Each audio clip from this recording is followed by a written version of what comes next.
lovelies! This is Neisha M, your Geek Mom, coming to you from Doctorwho in Review. And in this week's episode, I think we are going to be traversing on some villainry and maybe some controversy while we're at it. And I have an amazing group of panelists today. And what I've asked them to do is explore the villainous races of the Whoniverse and really ask ourselves, are they really villains, antagonists, protagonists? What do you think about it, you know? I'm of the mind that maybe they're not all on the bad side. They all have their merits. But we're going to talk about that today, and I think we're going to be focusing on 4 of the most amazing villainous races of the Whoniverse. So I want to welcome our guests today, and as always, I am Neisha M, your Geek Mom, and I am with Diversely Geek. You can find us on Diversely Geek Discusses podcast. You can find us at diverselygeek.org and all the social media sites out there. Yay, that's me. And let's give a warm welcome to our co-host, which is Lacau from Manbitesmedia. And it's always a pleasure. Woohoo! And how can we find you, my dear friend? You could actually check everything out, our podcast and YouTube show on manbitesfilm.com. You'll be able to find all the links to either iTunes or Google Play or whichever platform you listen to podcasts on. Wonderful. And we have, oh my God, Mr. Clever. They are with us today. I can't even. I'm bursting. Clever, please intro a little bit and tell us a little bit about your love for Cybermen. And then Cybermen. Yes. So where can we find you and some of the work that you've done? Mostly Instagram, Facebook, you know, the norm. Adventuresofclever.com, pretty standard across the board. Okay. It's not standard. I'm just telling you, when you get on the Instagram, you are adorable. The amazing work of Clever. Oh, it's breathtaking. Absolutely breathtaking. So, and our last but absolutely never least amazing guest today is Irene Callan. And I would love you to tell us a little bit about the lovely work you're doing out there, Irene. Hello. Okay. I am part of a group called Actors Reaching Out. We are a 501c3 nonprofit organization that uses theater to promote literacy and community outreach. So that's my main group I work with. We are on www.actorsreachingout.org, and we are also on all social medias as well. Ooh! So, my friends, we are all connected in one really important love and passion, and that would be the Doctorwho Whoniverse. And I wanted a raising of hands to see who would be interested in really delving into this conversation today. And I thank you all so much for being here. And what we're going to do is focus. All of us chose a specific villainous race. And my hands are in quotes unquotes. I wish you guys could see it. Villainous race, because, you know, my daughter, who also runs the organization with me, oftentimes asks me, but really, isn't the Doctor a villain as well? So would you have put the Doctor in as one of those villains? But, you know, that's a conversation we can have during this discussion today. So why don't we start with Clever? Would you explain a little bit about what race you're going to talk about? And really, you know, we kind of talked a little bit about what our focus is going to be on the show. And I was ridiculously excited when you posted that you wanted to talk about villains. I think I literally just posted all in caps, a million paragraphs. Villains, oh my God, pick me. You did. I did. I absolutely did. I have no shame. I don't care.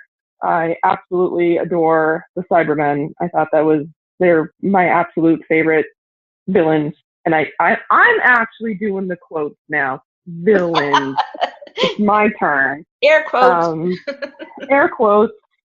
Because I don't know, I just never really saw them as the bad guys. And when I say Cybermen, I'm talking the entire cyber race, Cybermen, cyber planners, cybermites, cybermath, cyberfolk, cybershade, all cyber creatures.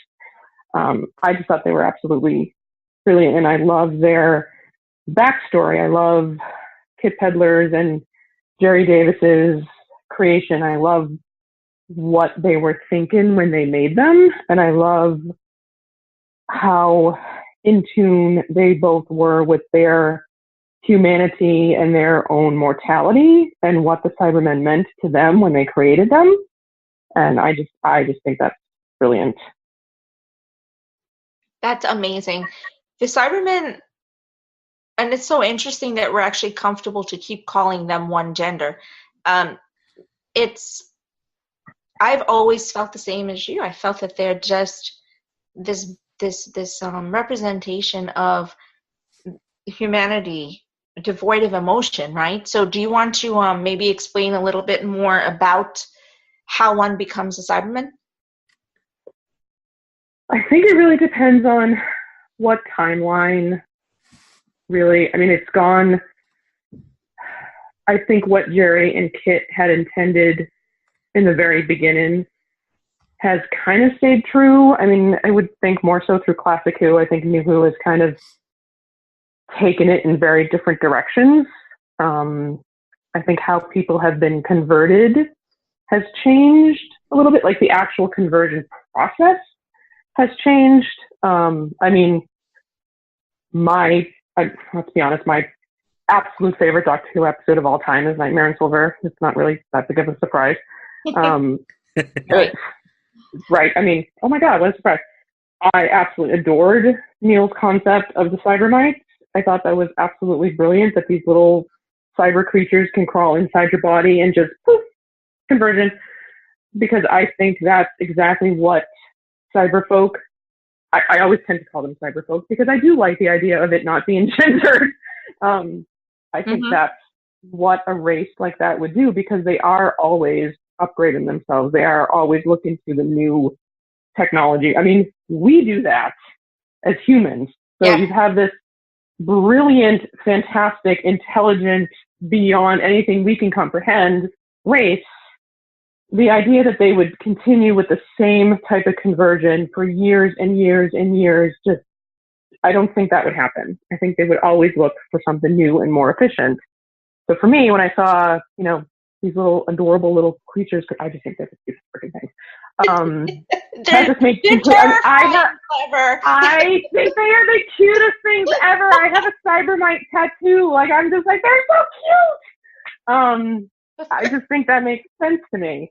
That they're constantly looking for the newest way, the more efficient way to convert people. It made sense to me.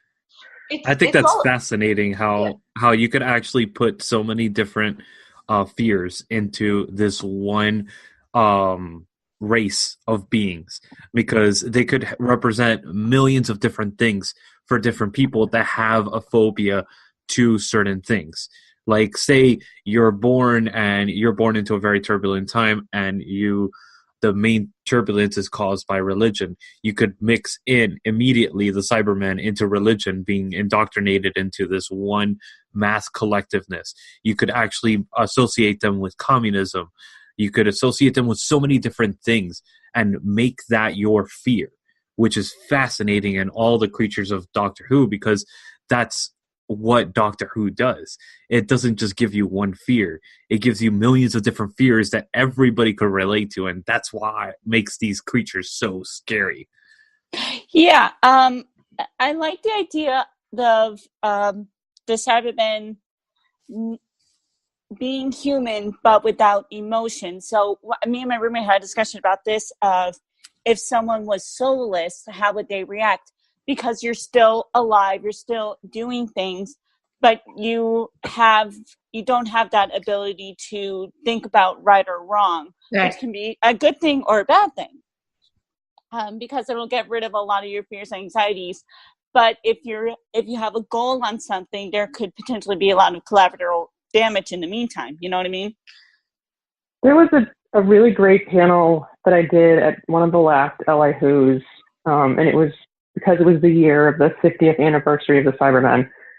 And there was this really cool gentleman that raised his hand because he had a question, and I wish I could remember his name, but he had a great question that absolutely had to do with religion. And he brought up a really good point, because it's like, where do you draw the line? Where does that line get drawn where the Cyberman is now not fully human? And he brought up a really great point, because some of us have these different beliefs. Like when you just brought up the point about a soul, not everyone believes that people have souls. Some people do, some people don't. Right. So where do you draw that line that this body is now not human? Like how much of the percentage has to be cybernetic for it not to be human? Some belief systems have this, belief that the entire body can be cybernetic as long as the brain and the soul is still human, and other beliefs are, the complete opposite. So I think it brings up is so many different issues. So when we're and I think it's so fantastic that. And if I can interject real quick, I'm sorry, I'm going to try really hard not to talk a lot because I want you guys to have this conversation. But when you look back at what was done very brilliantly, and you can add this into your conversation, is at the advent of the Cybermen, we're talking about back in with the first Doctor, where he discovers Mondas, right, which is the Earth's twin planet that has drifted across the solar system, even though it's our twin. And on this planet, in the year 10,000 BC, the Mondosians have started to, experiment with cybernetics because they need to survive, because they're living in this blistering, wintry, cyclonic, no man's land, and they have to survive. They have so little to survive with. And when we see the origination of the Cybermen, they're all in this wall being brewed, Yeah. And they don't actually explain in that moment that they've taken all they basically that we know is that they were these volunteers who said, okay, go ahead and put the cybernetics on me so I can try and live a longer life or be able to survive without having as much energy needs of a human body. And that's how Cybermen were created, right? That's what they were created for. Oh, okay. But in the long run, what they did is they then, when they were reimagined, coming back from the 1969 invasion, the Planet 14 invasion of Earth, in the 80s, when they were reimagined, is where the world that you're talking about now, where they now they've become sentient, basically, is what you're saying, talking about, Clever. You're talking about the sentience of this being that says, I need to now upgrade who I am because I need to delete all of the human emotions because it makes me flawed and fallible.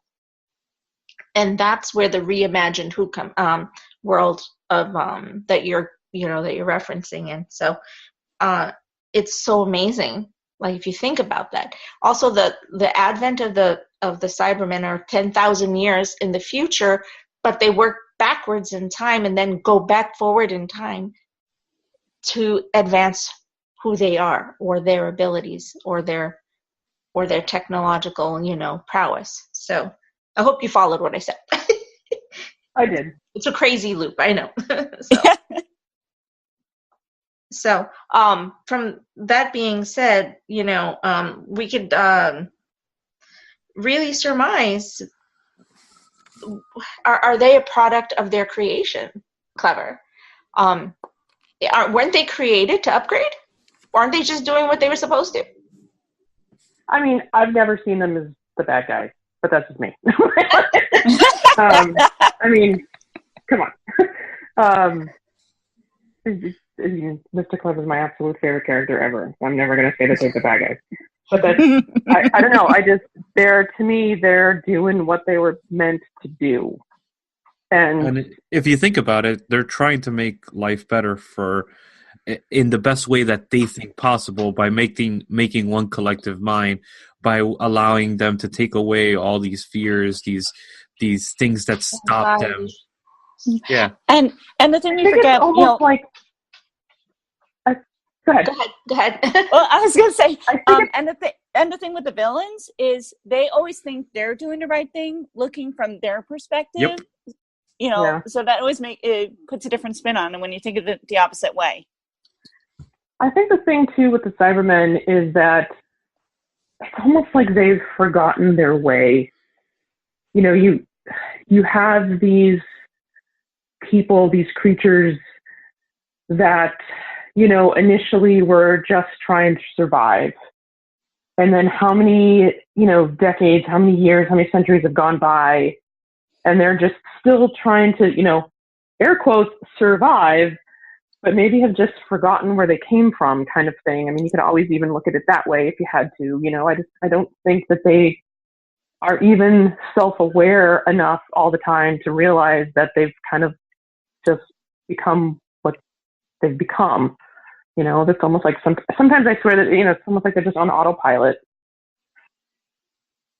I think that in the episode with Danny Pink, they're attempting to give us an open, honest, very raw look at self-awareness. And we are shown that self-awareness is literally turned off, right? And that the Doctor has to turn it on in order for Danny to be able to self-implode and therefore rain Cybermen everywhere. If you remember that episode, I think it's raining men. It's raining men. Hallelujah! It's raining Cybermen. Hallelujah! I am never going to be able to hear that song the same way again. Same way ever. Ever. Thank you to the show. Ever. We do it all the time. So basically, that was Moffat's, I think, homage to trying to answer it. But I'm going to go ahead and probably... I mean, this is a perfect segue for me to discuss the topic that I'm supposed to be talking today. So what we'll do, I want to, and I was hoping to go a little later, but I'm talking about another race of beings who I think that that they've done, all of their creation, all of their manifestation is for the exact same reason as the Cybermen, which is why they were always pitted against each other when it came to villainy and war at a universal global at a global level, except in Pandorica, where they all came together to work as one big happy family to get rid of the number one villain, which is the Doctor. Dun, dun, dun. So, we'll be going into that later on. Oh my God! So that is coming. So keep that in your minds. The Pandorica will open. Will open. So my goodness! Remember, I've been watching for a long time. So for me, I had the opportunity to be exposed to the Daleks at a very early time. Although in my timeline, I was actually exposed to the Cybermen first, which was because of the way that that I viewed. But for me, the Daleks are this extraterrestrial race of mutants who basically were an evolution of genetic mutation. Also, in a way, with the Cybermen, you take the brain and the function, it stays pure. But in this way, they mutate the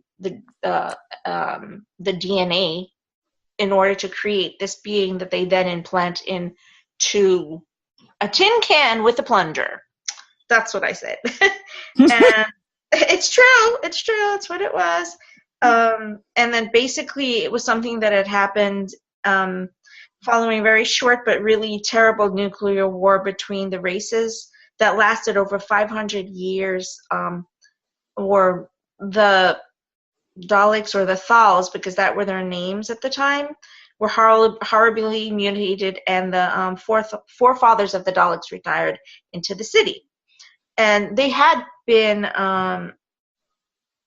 they were part of two mutual humanoid races at one point. They were the Daleks and the Thals, like I'm trying to say. So basically they were always at war with each other. I don't know if you guys remember the old episodes.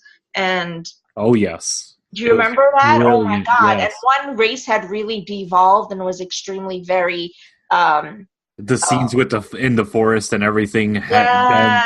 been talking with that devolved race, and then the city folk, and it's such highly evolved. Yeah, it's such an interesting episode, and that episode still to this day holds up Oh my so God, if you well. haven't seen it, you really do need to. You need to understand the evolution of the Daleks and how they themselves created who they are. So they can't blame that on Gallifrey. Yep. They can't. It is something that is oftentimes, I think, intimated that that's what the case was, but it wasn't. They created it because of their own pride and prejudice. The thing is, they were two humanoid races that could have lived in symbiosis, and they needed to live in symbiosis, if you remember, because of the energy streams. However, they hated that, and they hated each other, and they were constantly at war with each other, even though it meant that the nuclear holocaust was going to destroy both of them. Can you imagine? What a concept that in the 60s, that this is what we're being presented with, which is why it's very difficult to look at the Daleks as only a villainous race, right? Because there was something that created them. They started from somewhere. They started from this absolutely horrible circumstance, albeit they created it themselves, but it wasn't that all of the race was like that. They did try to stop their leaders from participating in this hate. So, yeah, it's like the whole nature versus nurture discussion. Yeah, it absolutely is. Yeah, you're good so point. right. Then we, after discussing, well, because the doctor gets transplanted, and he does try very hard. If you remember the episodes, he tries so very hard. They all do, to create a peace talk between them, but it never actually.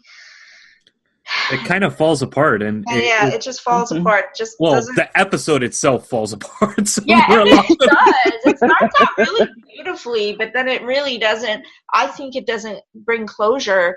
It does not to what we need. Unfortunately, but because they're rushing to go to the next episode for that particular story arc of the keys, and it kind of loses something that they had to rush off into the next mission already. And you could tell that there was another episode that they could have put in there to kind of explain things a little bit better. They could have. And it's extremely important, which is the one thing I did not tell you guys. What was the name of the planet that the Daleks and the Thals are from? It's the planet called Skaro. Yes. I knew that. Yep, the Skaro that you see today, that Davros, as the all-reigning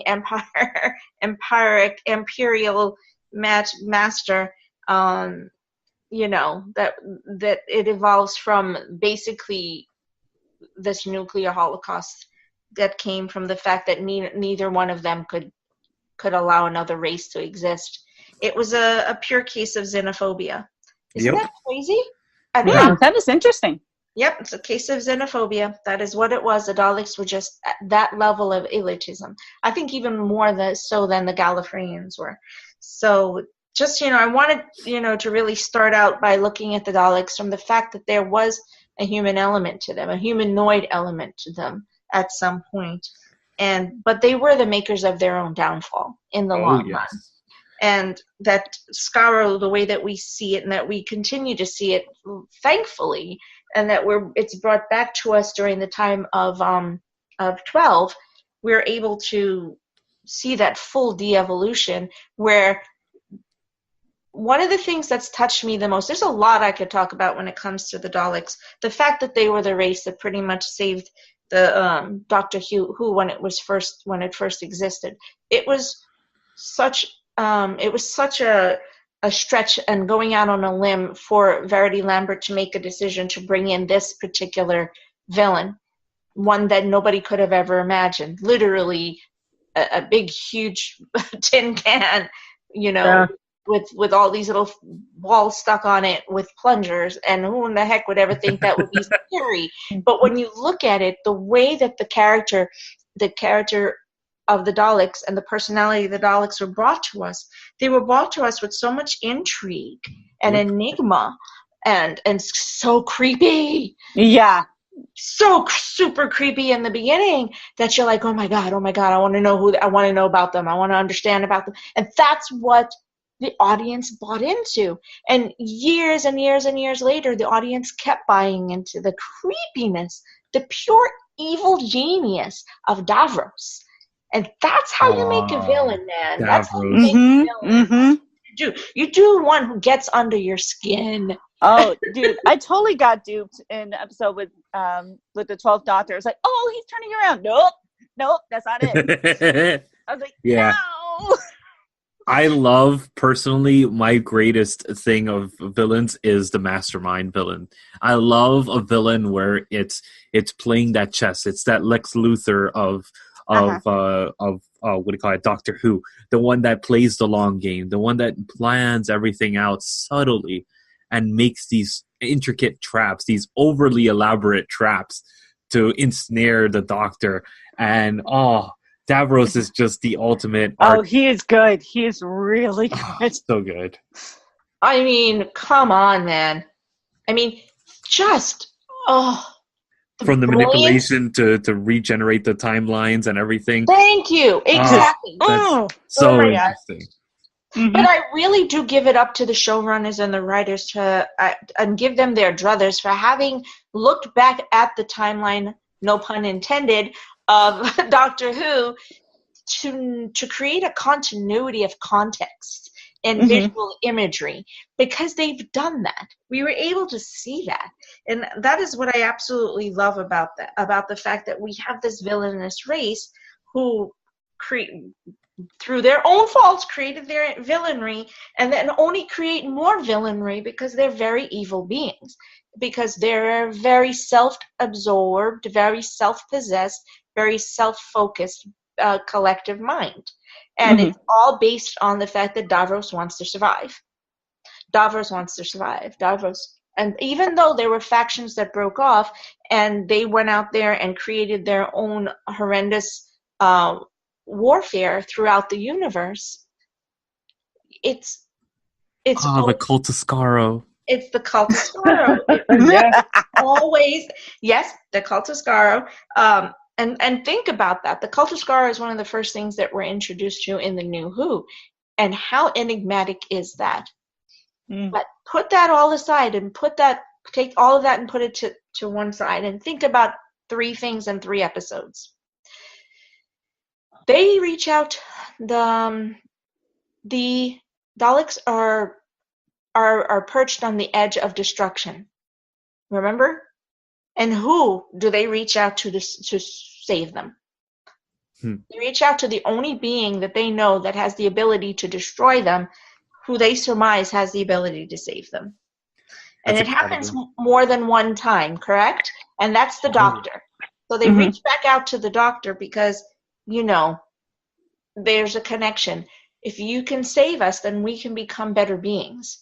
Because they know as a collective mind how to play on his empathy, on his empathetic nature, correct? Right? So we have the 11th Doctor and Rory and Amy racing in, not because of choice, but because they're abducted to go and save them. And who are we introduced to down there? Yes. Oh, good old Oswin.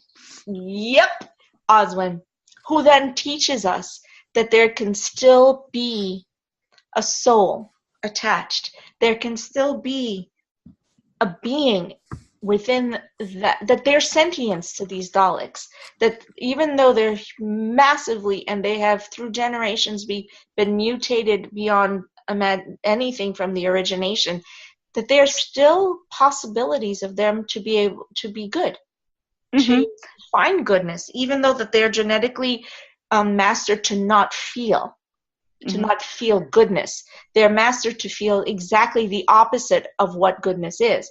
As you know, with the 12th Doctor, when he journeys into the Dalek, we learn that. We find out that the Dalek is mastered to physically manifest the opposite of emotion of what it's being presented with.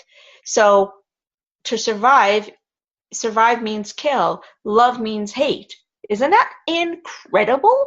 That was really interesting. And I always appreciated the fact that every time the Doctor came across the Daleks, he still kept trying to see if there was anything salvageable or, anything worth saving. And he kept trying, and which is one of the most endearing and frustrating things, I think, about the Daleks. Because at times I really did want to see the Doctor help them, but every time it just ended up blowing up, and they they show their bad side again, and it just for me that was very frustrating with them.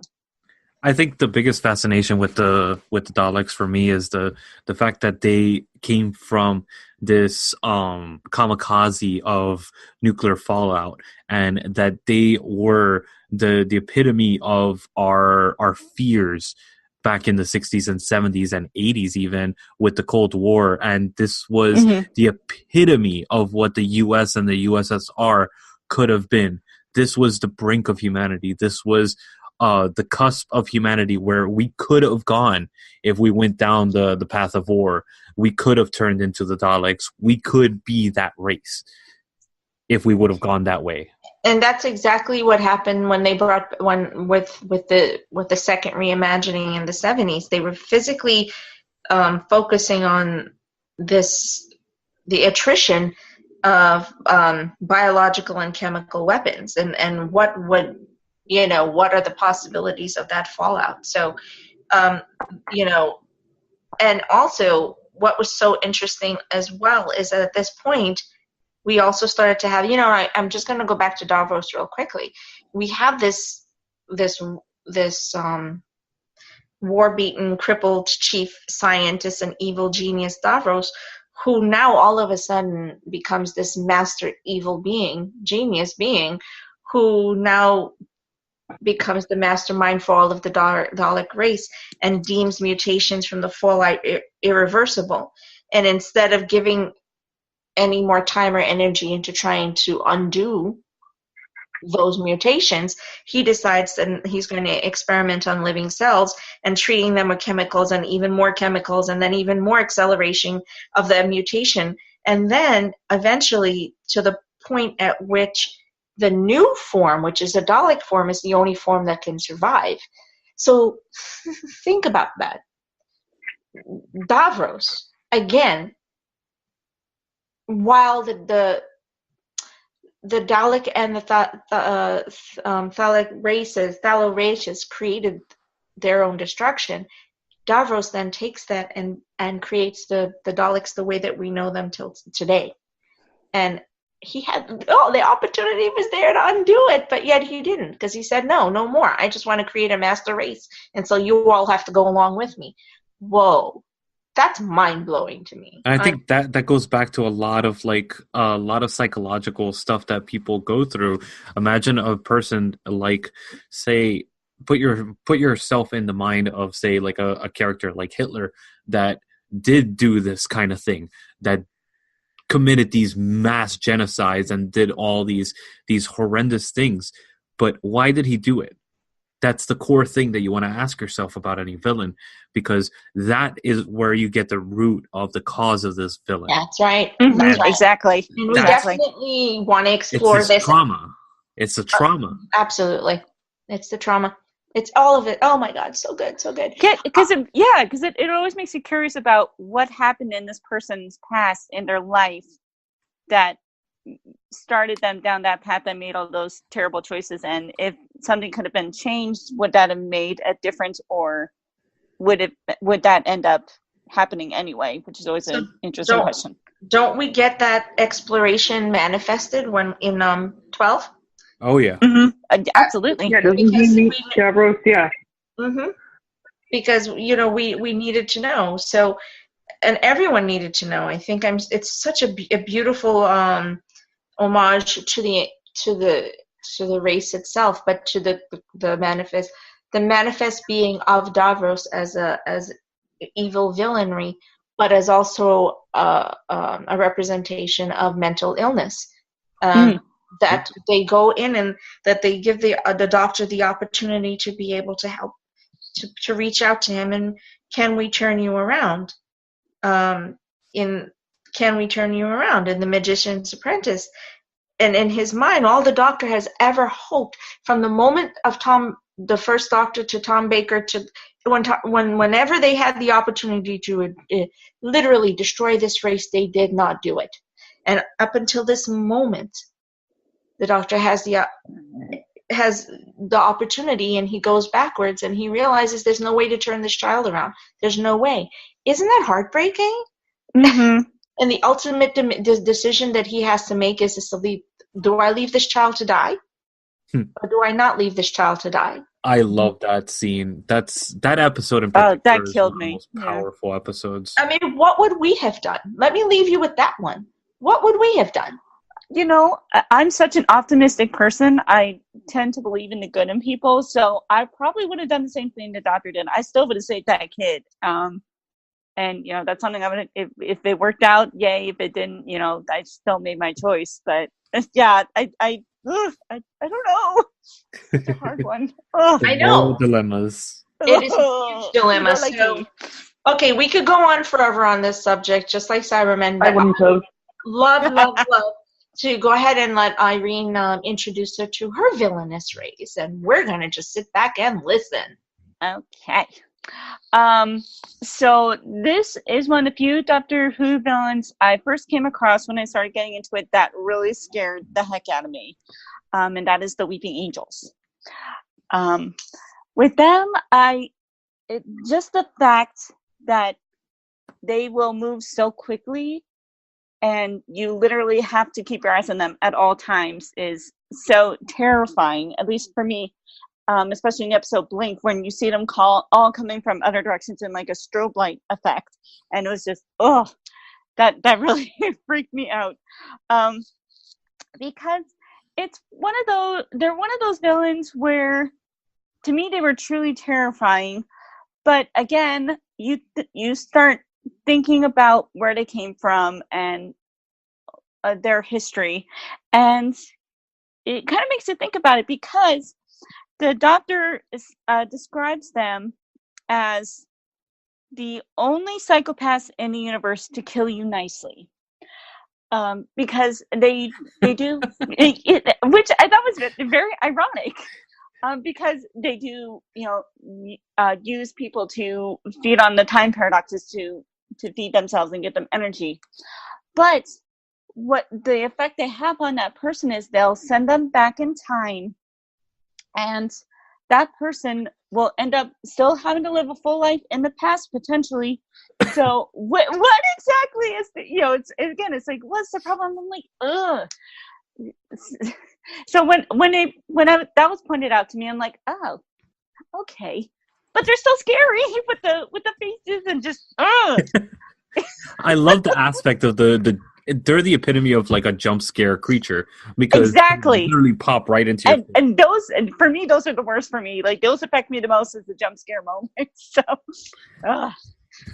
I thought the Weeping Angels were one of the best introductions to a new character or new creature in like all of New Who. They're totally brilliant. That episode is the intro episode that I give to a lot of people to watch, since it's like a one-off episode. Blink, that is. I've heard that too. Yeah. To jump in and give somebody, it's like, okay, here's a little bit of a feel of how Doctor Who is, but it doesn't give away anything. You don't need any previous information. Yeah, it's not part of the longer arc or anything, but yeah, it explains who the Doctor is. It kind of explains how time travel works. So yeah, I've read a lot that if you're trying to introduce somebody who hasn't seen Doctor Who or doesn't think they'll like Doctor Who, it's like, let them try this episode, and that's a big deciding factor of whether they will understand it or not. Yeah. Let's see. Okay, so we're going to take a few moments for a commercial break, and then we will continue on with Irene and the Weeping Angels. And I have not revealed really who Lewis is going to be talking about, his villainous race. So we will see you back in a moment.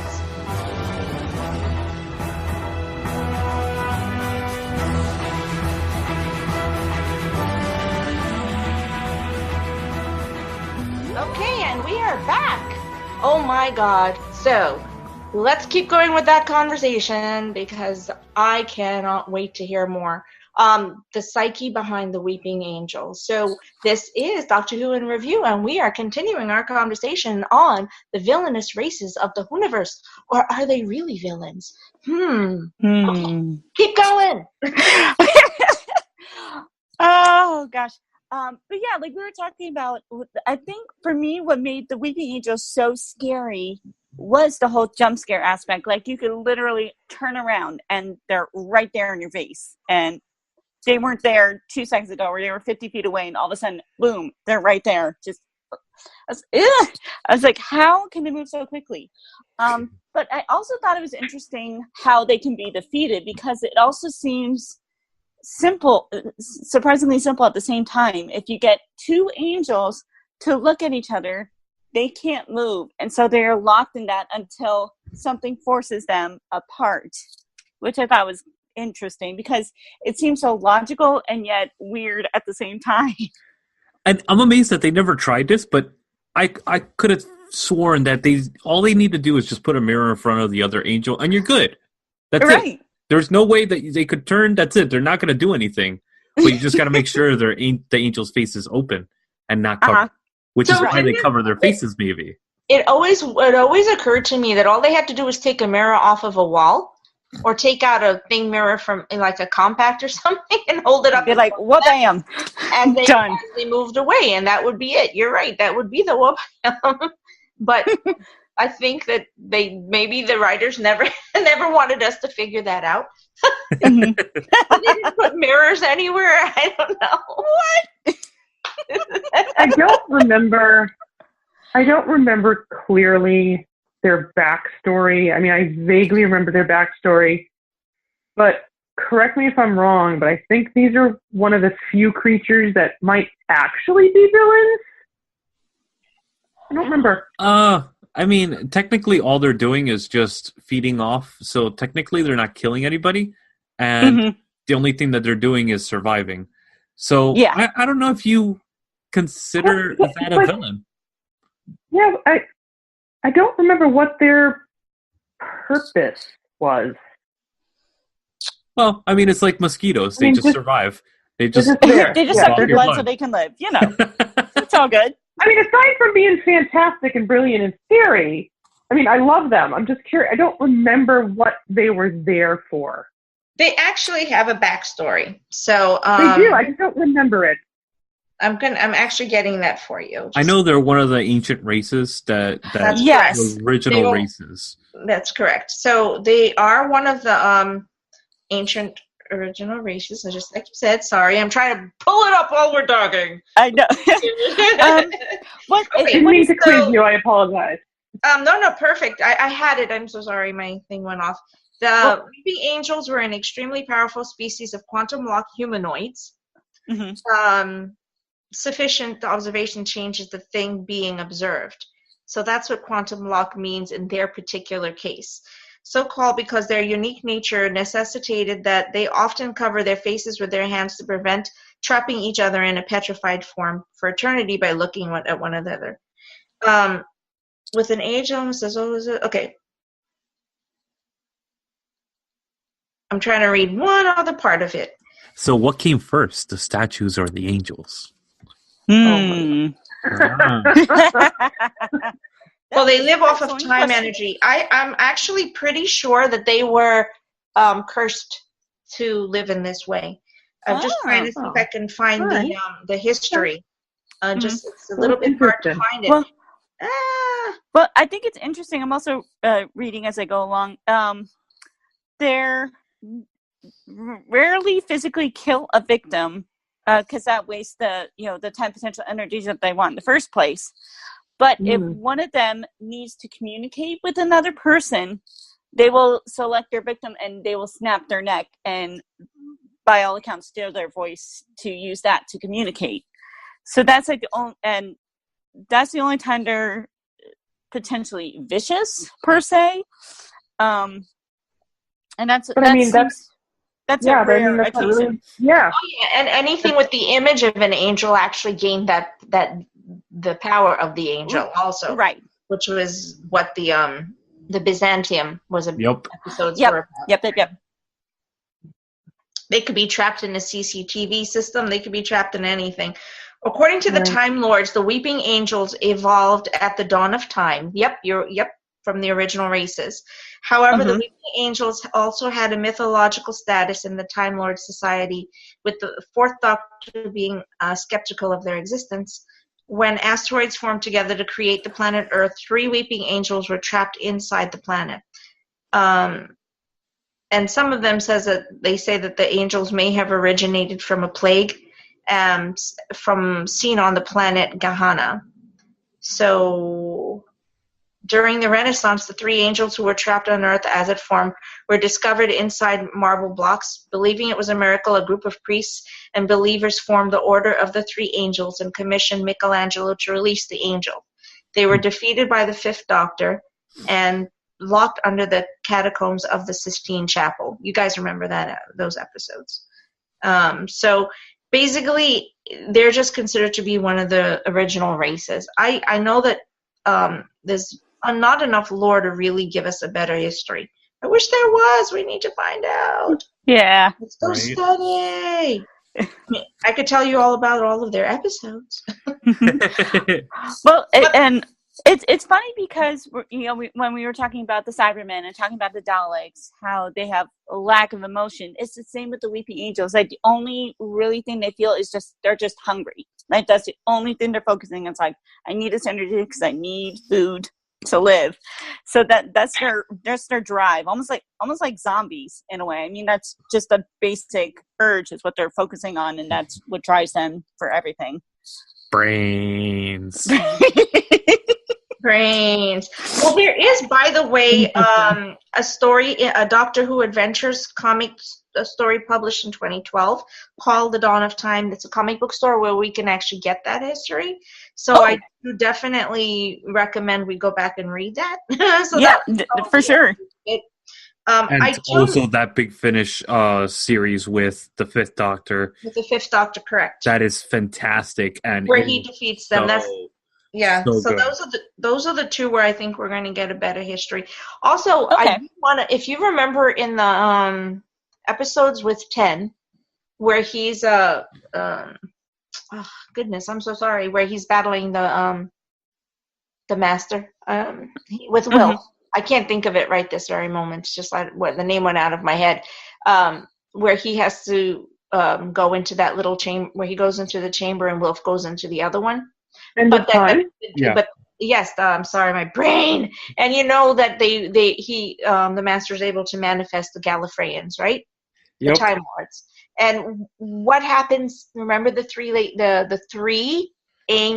ladies who are standing there? Yep. Oh yeah. In shame, and hence because of their shame, they are what? Forever they're banished, and they are cursed to cover their eyes in shame. Because if they raise their eyes, what happens? So it's intimated that we think that that's part of the origination history of how that happens. Yeah. I could definitely see that. Yeah. Yeah. I mean, I always thought that was the case, that's what they were telling us. So. And it was the three angels, and it is the original three angels are the ones, who form the race. So, okay, cool. That's amazing. I am so sorry. I did not mean to quiz you like that. I couldn't remember the story. Nope. You made me I just had to go back and pull up my Weeping Angel history. I cannot be a good host if I don't have everything set here. And ready to discuss for everyone's topic. That's my job, right? So I'm so sorry. It just took me a moment to pull it up, but I'm excited to read the comic myself because I really, really want to get the answer to that question. Yeah. The audience out there, if you have the answer, you can go ahead and tell us. We want to know. Right in.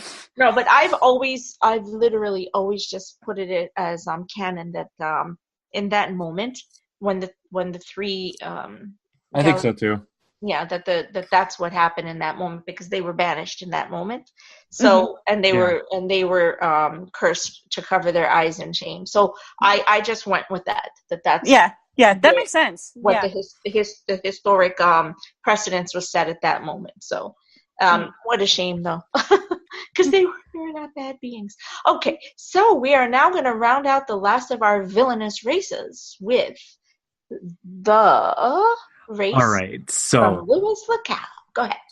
So this is the race that brought us Demon's Run. This is the race that introduced us to River Song properly. This is the race that started the whole Pandorica and gave us the multiple regenerations of the Doctor and other Time Lords. And this is, of course, the Silence. This is not a race. This is but an order, a religious order, that its sole purpose is to defeat the Doctor and stop the coming of the Time Lords. And this is the legend of the Silence, or the Order of the Silence. And they are trying to make the purpose of silence must fall. Because if the Doctor speaks the words at Trenzalore and brings back the race of the Time Lords, all of the other races in the universe are at risk. And this is such an epic battle between this order and the Doctor. And I love this particular group of villains, because they're not a race. They could be made up of so many different people. Yet what do we think of when we think of the Silence? We think of the monks that were converted, genetically modified, to ask for your confession. Yet you will be able to forget that you gave that confession at the same time. Mm-hmm. And that is just fascinating and just hilarious, in my opinion, because I love any little stabs at organized religion. I love that in Doctor Who, and this is no exception. This is so great and so fun to play around with. This order was actually created by the Papal Mainframe, or Tessalem, in order to stop the Doctor. And just I think it's such a fascinating villainous group that it's all manufactured in the form of a religion, like blatantly. Mm-hmm. So what do you think? I didn't even think of it that way, but yeah. It was actually, the Silence was founded by Tasha Lem. You remember that, right? Yeah, that's what I said. Mother Superior of the Papal Mainframe. Mm-hmm. But I think that she changed the core tenets of the Papal Mainframe to dedicate it to making sure that silence would fall, meaning that no one would be able to answer the first question. Which is the Doctor. That's why she sets that force field on Trenzalore. Yes, but it's also him being able to answer the question for the Time Lords about finding a universe in which they could return. Correct. So it's kind of like this, which is where the crack in the wall comes from. Yes. In the long run, right? I'm finally pulling the pieces together here. Because I remember they believed that the Time War would begin anew if the Time Lords returned. So no one wanted them to return. So they created this entire, this entire thing so that people would literally not remember anything. And also, which this is something that I found really fascinating, is that River Song stems from the faction that broke away from the Papal Mainframe. Because there's obviously, since it's a whole bunch of timey-wimey bullshit, you got to understand that there's a lot of multiple timelines. Oh, good Lord. So the Silence has 3 different timelines that you could follow. One in which is the original Silence. Those are the creatures that you have the markings on the skin that they're trying to follow and capture. Then you have the Silence, which actually manufactured and made River Song into the serial killer, which is the ones that went back all the way to the beginning of human history and are the violent faction of the Silence. That's it. Mm-hmm. And then you have the other faction that was created by, oh my god, I blanked out on her name. What's Eye Patch Lady? Madame Kavorian. That's it. Mm-hmm. And the fact that she grabbed River Song and made multiple clones of River Song, which actually go back to the 5th Doctor and try to kill the Doctor as the 5th Doctor, which is super fascinating and really another epic story of the Fifth Doctor, which we were just talking about previously in the episode. And this is another Big Finish production that is such a great story because they create these 7 clones, and River Song discovers the factory where these 7 clones are held, and with the Fifth Doctor, and sets on this whole mission that sparks the trying them trying to kill the Fifth Doctor, and little by little having to kill each of these clones off, which is pretty cool. And there's one clone that actually becomes one of the companions with the Fifth Doctor, which is Brooke, and that is a clone of River Song.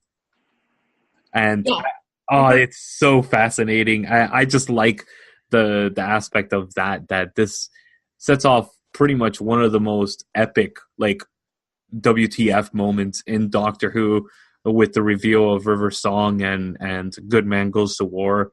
It's one of my favorite episodes of all time because that was a good episode. Oh yeah, that threw me for a loop. I was like, again, it was one of those moments like it was staring you right in the face. Like if you think about her name, and I was like, oh my god, what? Why didn't I pick up on this earlier? I literally went WTF. Like, I literally said it out loud when I was watching the first episode. Yeah.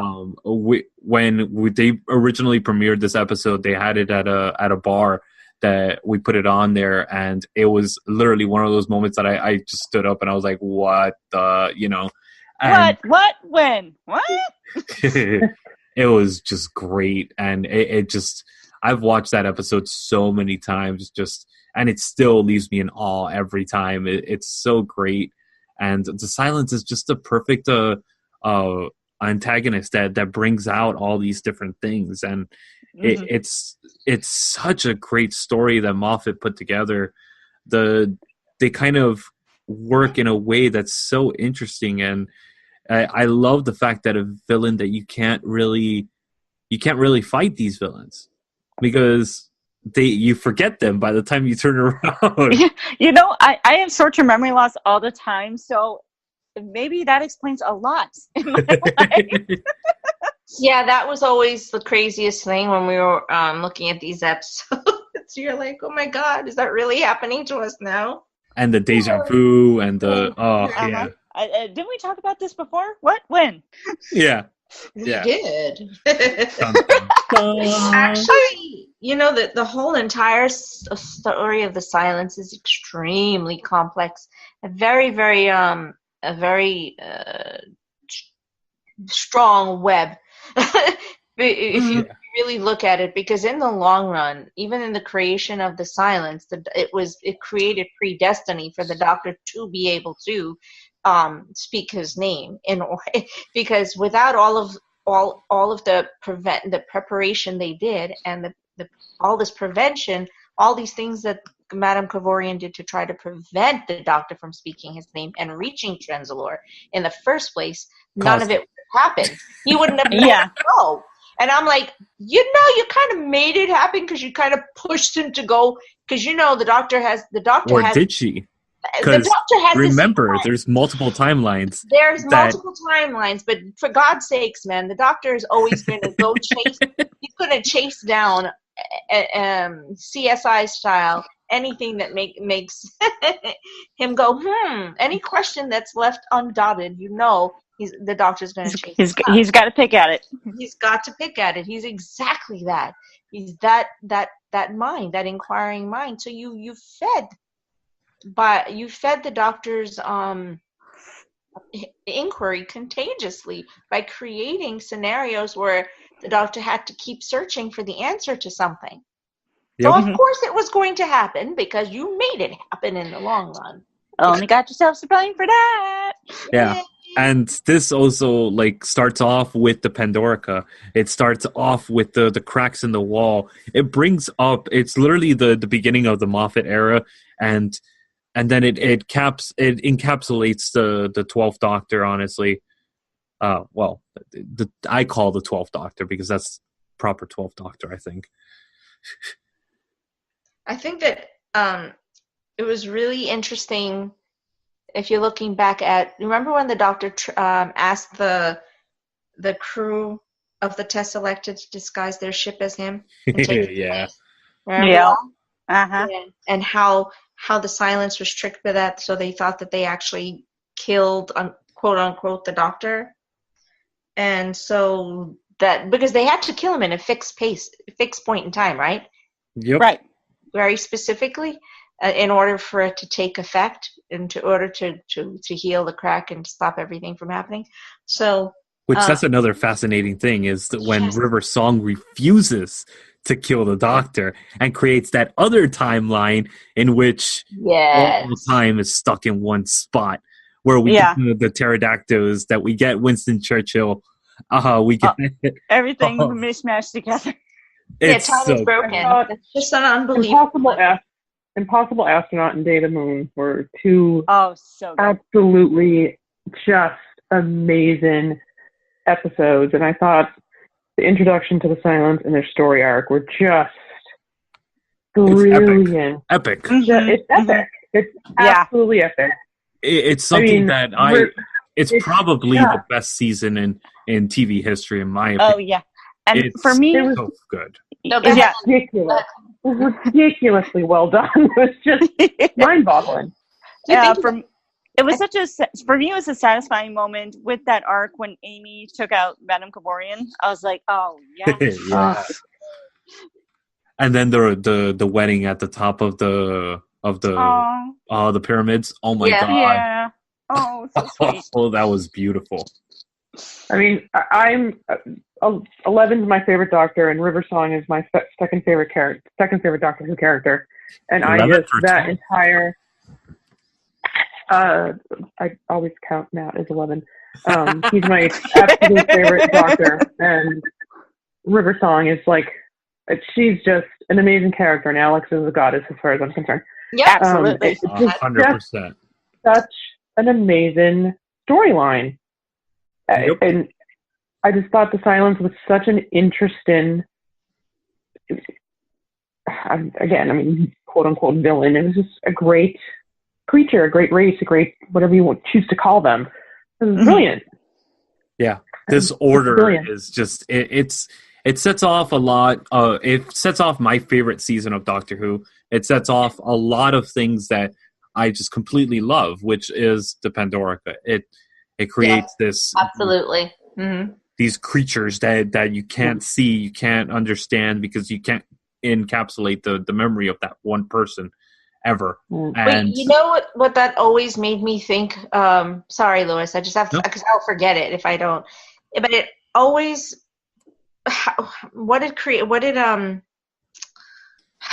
how do I put this now? It formed a belief in me that the Silence represented all of the things that we could do wrong in this life, all of the things we could say wrong, all of the thoughts that we could have that would be wrong, or interactions that could be correct, or that we thought were good, or thought that had the right intention. But still, the moment we turn ourselves away from them, we will forget, and we'll forget the impact that they're having, and which is humanity. And I for some reason have always felt like that, because I always felt that the Doctor and here they come and they manifest this belief that I have. I always felt that the Doctor, man, is completely well intentioned. The Doctor is a vicious protector of the universe and of the human race and of all races, in the name of altruism, in the name of equality and equity. But at the same time, the Doctor is fallible and flawed and absolutely imperfect and very elitist and makes so many mistakes. And the Doctor gets to turn around and walk away from it, not realizing the impact. And this entire series, this entire season, basically hands us that and says, here, this is what happens. And I think also the Silence kind of is a representation of modern society. Like most of these villains, they're a representation of the time that they were created. The silence. What is the biggest thing that our society faces is not looking at the past, not understanding what has occurred in the past, because that is where our future is. It's in the past, not in the not looking at the moment. We have to look to the past to be able to see the future, which is very important. If we forget what we just saw and what we just realized, we start seeing these dictatorships, these people that have no sense of compassion show up in our societies, and that's not something we could do. We have to look at the past and see how we can improve as a society, because if we stop doing that, then we just become pawns, just like in this show, in this particular season, that humanity is the pawn of this order, the silence, and they are being manipulated 100% every step of the way. We are complete pawns until we stand up and we actually say, I'm going to remember. How do I remember? Marking my body and remembering that I'm doing this. And I think that's so important. And I think that's the most crucial reason why I really love The Silence. Is it's such a profound villain. And this is how I've always lived my life. I'm a huge history buff. So when I look towards the past, I see how I could fix the future by learning from the past mistakes that I've made. Exactly. No, I agree with you 100%. Because I mean, there's that quote that any history that isn't learned or examined is doomed to repeat itself. Yep. You know, so that, you know, put into context with what you just said, that totally makes sense. That's really. You just have that point driven home with the Wedding of River Song, where all time is stuck in one place, and even then we cannot see the mistakes that we've made. Yeah. And I think that's just fascinating, and that blew my mind when I saw that episode. Right. So, those are my final thoughts on The Silence. Very profound. I think we very much waxed very prophetic and very profound with this episode, which is pretty much where I was hoping we would go with it. Oh, I love talking, pontificating about Doctor Who. You're pontificating. Boy, it took you a long time to get that word in. Pontificating and postulating. At Clever, do you have any last thoughts? On The Silence in particular? Nope, in general. Just basically, you know, the last conversation we were having there. I mean, I think you all really wrapped it up nicely. I think it's interesting to look back at everything we've said about all of these, again, air quotes, villains. And it's really interesting to look at all the Doctor Who villains, because every single race that I can think of all have some either redeeming quality, or they're doing it because that's their means of survival. It's really interesting to think of the entire show of Doctor Who and how they handle their villains. I don't know if it's because it was initially a children's show. I don't know, but it's really interesting to think of Doctor Who villains as a whole. I think it's fascinating. I think that it's to pay very strong credence as we close up the show today. Thank you so very much to all of you for being here and to really starting out on this conversation. Because, you know, my question to you at the very beginning, and has been, antagonists, protagonists, are they really villains? I've always wanted to know, as a race as a whole, how has that particular race shaped the Whoniverse? And I think that we've all touched on that with all of these right now. And it was great points that everyone made. And we looked. I love that we looked at the history of the villainous race, not just what they did, not the actionability of these races. And I love that we didn't focus on the episodes where we talked about how they acted in anger or do it with wrongdoing, but all of us looked at the history of these characters to understand where they came from and why they still had. and I won't say redeemability because they're still evil. So, but why we have to see beyond the external facade of what a character is. And that's the beauty of the Whoniverse. The fact that throughout the continuum of the Whoniverse, we are always asked as the fans and as the audience to really reflectively look at the villains and the antagonists and the protagonists. Look at their relationships and look at reflectively at the actions of each of them and understand why there is value in each side. Why each one plays its role and plays its part in creating the Whoniverse as we know it today. We would not have a Whoniverse without Cybermen, without the Daleks. God, there would be no Whoniverse the way we know it without the Daleks as we've known it, because the beauty and the essence of a race with such a plethora, such a strong allegoric story arc and storyline that it has been around for 50 years, and we as the fans still want to know more about these races and want to know more and understand who they are to the Whoniverse. That tells you that they're more than just these, off-putting fly-by-night villains.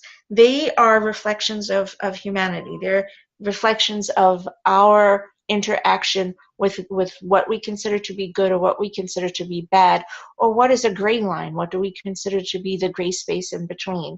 It is a reflection on who we are as a human race, as everyone has well expounded on our ability to look at our own conscious awareness, our own conscience, our own consciousness, and become self-aware of our world around us and what is the impact and the influence that we're leaving in the world, and do we want to be the negative result of warfare or anger or elitism or greed.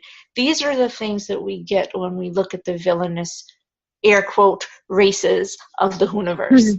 We have the opportunity to look at them and then look back at ourselves and reflect on what can be changed in our own existence, our own circumstance, and our own societies and our own cultures. And the one thing I did hear from everyone here is that while they weren't redeemable as races, there's a redeemability in terms of understanding the inception and the creation of these characters and these races. They all had a purpose, and that purpose in the long run was based in a culture of survival. And isn't that what everyone is out here doing? Aren't we all living and acting because of we're trying to survive? We're trying to make better world for ourselves. So I think that we have all pretty much given creative examples of why they're villainous races, but not necessarily villains. And I thank everyone so much for being here tonight. Applause, applause, applause. Yay! And this was an amazing episode. Thank everyone so much. And Thank you for having us. Good Thank night. you.